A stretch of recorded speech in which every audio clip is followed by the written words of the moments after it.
Hello guys! Hello Pisces! Welcome dito sa aking channel, Kapalaran 888 Pisces. Okay, alamin natin ang second week ng March 2026. So, this is from March 9. Okay, Pisces. So, may mga birthday na Pisces ngayon. Happy birthday sa inyo ngayong linggong ito. This is March 9, 10, 11, 12, 13, 14, 15. So, hanggang 15. Titingnan natin. This is for Pisces.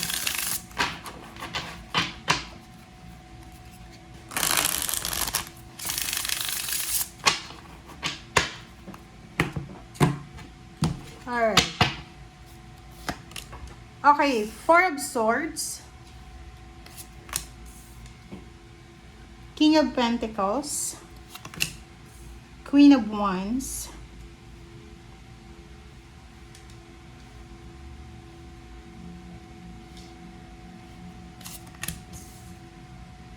Page of Wands, and Six of Cups. Sa ilalim mo dito, Pisces is the Magician. Alright, so titingnan natin.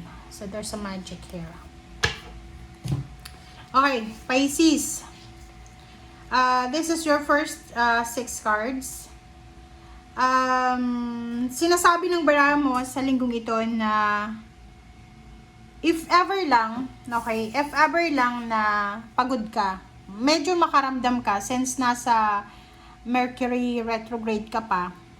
Until Mercury retrograde in Pisces until March 20. So, March 9 to 15, still makakaramdam ka pa rin ng pagod, puyat, may mga, yung cellphone mo, biglang nag-off or hindi na mag-on or hindi na nag-charge. May mga like for example na Pisces na makakaramdam ng pagod. Sobrang pagod. Siguro may mga iba sa inyo na hindi magawang maglinis ng bahay, tinatamad, ganito. So yung Four of Swords dito, sinasabi ng barahan na you need to rest.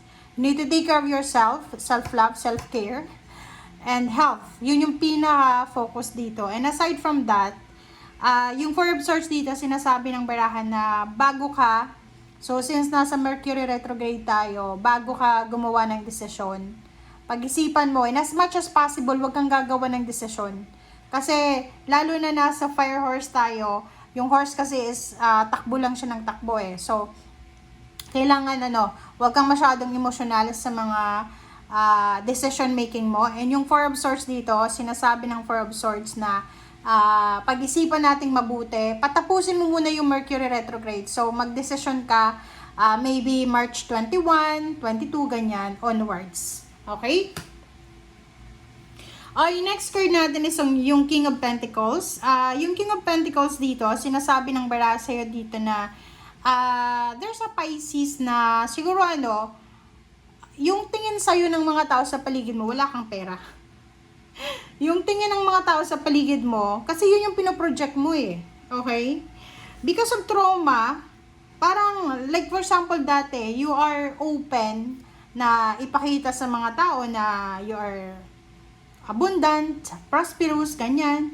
But because of mga panluloko, pang-scam, pagnanakaw na ginawa sa'yo, siguro nagbago ka na. And this week, nakikita ko sa'yo dito, may pera ka.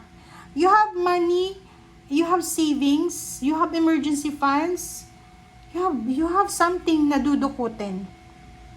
So, hindi ka masyadong mag-aalala, lalo na kung ito ay tungkol sa pera. And, nakikita ko sa'yo dito, financially, like this week, sabihin na lang natin na wala ka namang yung katulad ng iba na maraming pera, pero may dudukutin ka. Like ganon. So, yung Queen of Wands dito, sinasabi ng barahan na you are financially free. Okay? Pwede kang bumili online, pwede kang kumain sa labas, kung gusto mong nag-crave ka, pwede mo magawa yon. Pero, yun na nga, sabi sa'yo ng Four of Swords, so as much as possible, palipasin mo muna, patapusin mo muna yung Mercury retrograde para sa mga decision making mo, lalo na sa mga expenses. Okay? Page of Wands, Magician, and Six of Cups. So, sinasabi ng baraha sa'yo dito na kailangan mo na daw Pisces na mag-move on sa Six of Cups mo. Kasi parang nakikita ko sir dito, there's a magic isang napakabilis na pangyayari. Like yung mga tao sa past mo, like yung mga taong nakagawa sa'yo ng kasalanan, na binackstab ka, trinidor ka, ninakawan ka, sinira yung pagkatao mo, niyurakan yung pagkatao mo, and voila, ngayong linggong ito magpaparamdam sila, or ngayong linggong ito mayroon na malapit sa'yo na siya yung magiging middle person doon sa taong nanakit sa'yo Like for example, okay, like for example, kapamilya. May kapamilya ka na gumawa ng masama laban sa'yo. And then, yung another mong kapamilya, siya yung parang nagiging abogada ng taong yon para alam mo yon, sabihin sa'yo na alam mo, si ganyan, hindi naman galit sa'yo, ganyan, ganito, bala-bala, kung ano-ano, para magkabati kayo, which is, pinagkakaisan ka. Okay? So, dito sa barahang to, sinasabi ng bara sa'yo na no. Magician, huwag mong pipilitin na pumasok yung mga taong yan. Sinaktan ka na yan Snakes still snakes. Magsashed lang yan ng skin diba? Magbabago lang yan ng skin. May bago yan na may bago yan na plano para sirain ka. So, kung sinira ka na dati, lumuha ka na, nasaktan ka, just be civilized, okay? Pwede kang makipag-usap, makipagbate, but parang bumalik sa dati yung closeness. No, it's a no-no. So, dito sinasabi ng baraha, wag mong papapasukin, bigla-bigla, lalo na ngayong Mercury retrograde, kahit gaano ka kalungkot. Like for example, bored na bored ka, homesick ka na kasi nasa ibang bansa ka, tapos walang available na tao kasi lahat busy sa trabaho. Tapos yung available lang na tao, na yun yung toxic, na patuloy na gumagawa ng kabalastugan laban sa'yo. Wag kang lalapit doon para, di ba? Kasi para gamutin yung pagka-boring mo. Kasi sinasabi ng Six of Cups sa'yo na move forward ka na sa future mo. Etong mga taong ito sa Six of Cups mo, hindi mo na sila dapat kasama doon The reason why, kumbaga halimbawa yung mga taong gumawa ng masama sa'yo, kung hindi ka mahal ng universe, kung hindi ka protected ng iyong spiritual helpers, patuloy ka pa rin nilang sasaktan without your knowledge. Diba? Yung iba backstab ka, tinatrader ka, tapos pagkaharap mo, nakangiti sa'yo, yung parang pinaplastic ka lang. And if the universe didn't move para sa'yo, yung the universe ba, hindi niya pinakita sa'yo na masama yung ugali ng mga taong yun. Until now, siguro nagsasuffer ka pa. So, sinasabi ng bara sa'yo dito, focus sa Page of Wands. You need to focus for your future. You need to focus, Pisces, sa kung anong milagro ang darating sa'yo sa future. At yung mga Six of Cups na yan, lalo na yung mga taong gumawa ng masama sa'yo, nagbigay sa'yo ng pain and heartaches, yung iba na mga tao na tinulungan mo, tapos ang ibinalik sa'yo ay kasamaan, you need to let them go. Let them go 100%. Kasi mas magkakaroon ka ng freedom. Okay? Magkakaroon ka ng freedom pag yung journey na tinatahak mo, wala na yung toxicity dyan. Okay? Kasi parang maliwanag, dire-diretso. Walang obstacles and challenges. Alright? So, let's clarify. Ano ba ang mga advices sa'yo ng iyong mga spiritual helpers and guides, angels?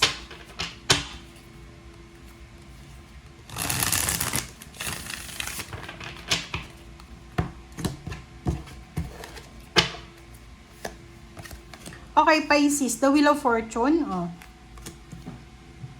Ace of Fire. Wow.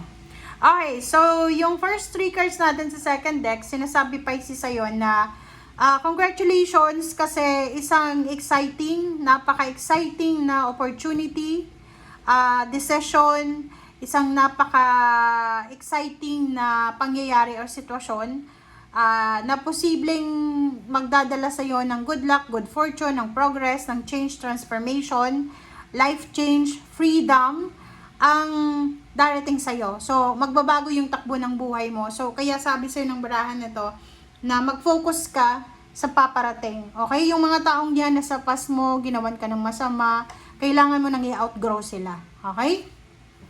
So, congratulations dito sa mga Pisces na to, especially yung iba sa inyo dyan na makakatanggap ng mga milagro, good luck, progress, pagbabago, or kung ano man na opportunity na yan na pwedeng magdala ng pagbabago sa'yo and freedom. Congratulations.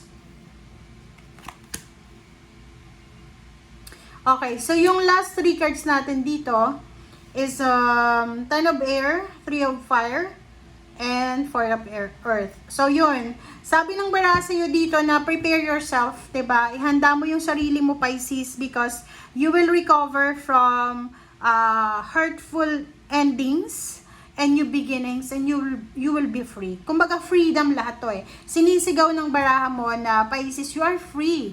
You can do whatever you want, and kailangan mo na talagang baguhin lahat. Baguhin yung sistema sa buhay mo.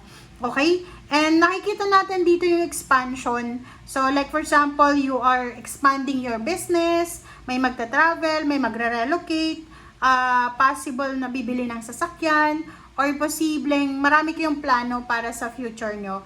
And next is, nakikita natin dito na you are in the right track. Okay? Especially kung ikaw ay Pisces na nagtitipid, kahit may mga resources kayo, may trabaho, may business, may savings, tama ito na ginagawa mo ngayon. So, magtipid ka, lalo sa linggong ito. Iwasan natin yung, kahit birthday mo pa yan, iwasan natin yung sobra-sobra. Okay? Kontrolin mo yung pera mo. Okay? Thank you guys. Bye!